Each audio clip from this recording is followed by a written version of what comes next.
must do this in unity. Father Frank Pavone has spent years fighting to end abortion. Now the government is forcing him and millions of Christians throughout the United States to directly defy their faith. We will obey God rather than men. When it comes to an unjust requirement of the law that causes us to be in the choice of having to either violate our faith or be subject to penalties from the government. He's talking about the controversial Health and Human Service Contraception mandate, better known as the HHS mandate. It requires all employer health plans to provide free contraceptives, some of which induce abortion. The government may not do that. No law may do that under the Religious Freedom Restoration Act, under the Constitution, under human dignity. You have the freedom to live your life in the way you believe God requires you to do so. A week ago today, his group, Priests for Life, and 24 leaders from different faith-based and secular nonprofits met elected officials and citizens to hold a prayer rally outside the courthouse in Washington, D.C.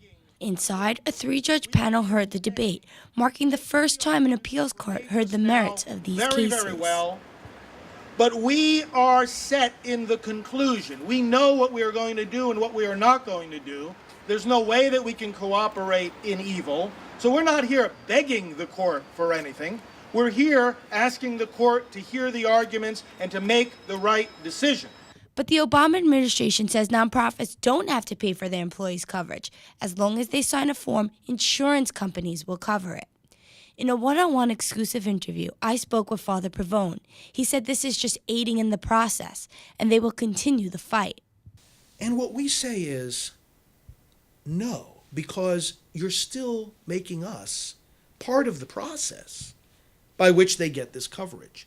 We don't want to be involved. If you want to expand coverage, we say to the government, if you want to expand coverage for practices that are not only immoral, but that take human life, don't involve us.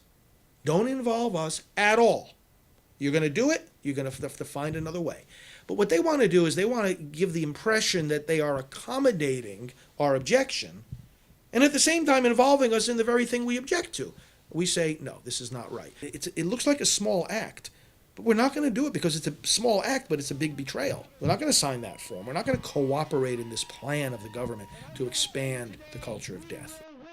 For Currents, I'm Michelle Powers. I'm going to tell you today, this HHS mandate will fall.